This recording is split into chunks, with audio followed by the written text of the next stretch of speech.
I'm talking today with Ephedra Devine, the young attorney from Old Cranberry and niece of Tilly Simmons. Ephedra, it is so good to meet with you. Effie would do just fine, Russell. Is it okay for me to call you Russell? I believe you know Kendall Lightfoot. I used to work for him, you know. But of course, Effie. And yes, I know Kendall well. It is a small world in journalism, isn't it? He is quite a character. I learned a good deal from him, like digging for facts and making them stick. Perhaps I should interview him as well.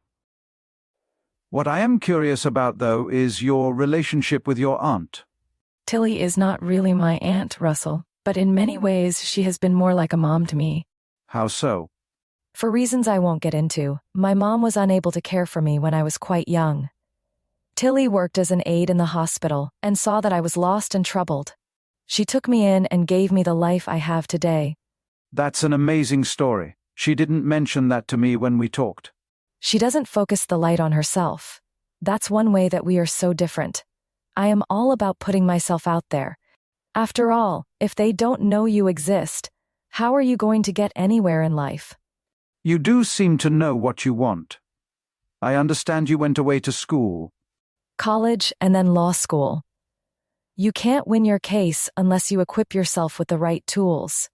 I have heard that you are quite headstrong. It appears that you have an agenda in mind. What would you like to see come about in Old Cranberry now that you have returned? You did study with Kendall, didn't you? I am not used to showing my hand at the poker table, Russell. Well, you can't blame me for trying to take a peek behind the curtains, so to speak.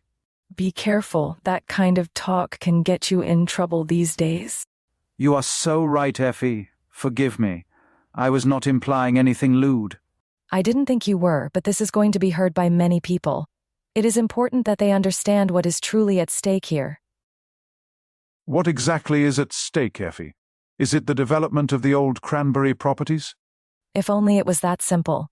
What we have here is an opportunity to correct history, Russell. That doesn't come about too often, and I am not about to let this moment pass without taking advantage of it. What do you plan to do? As I said earlier, I am not going to show my hand.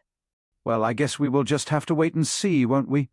I hope the book comes out soon. The sooner the better.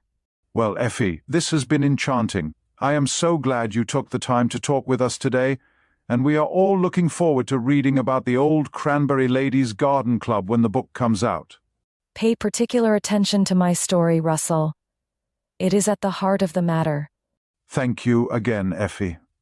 For our listeners, I do hope you will join us again next time when we interview Dr. Maggie Peyton, Mildred Cranberry's granddaughter.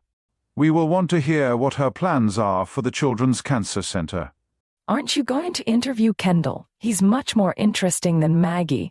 This has been another episode of interviews with fascinating characters of fiction.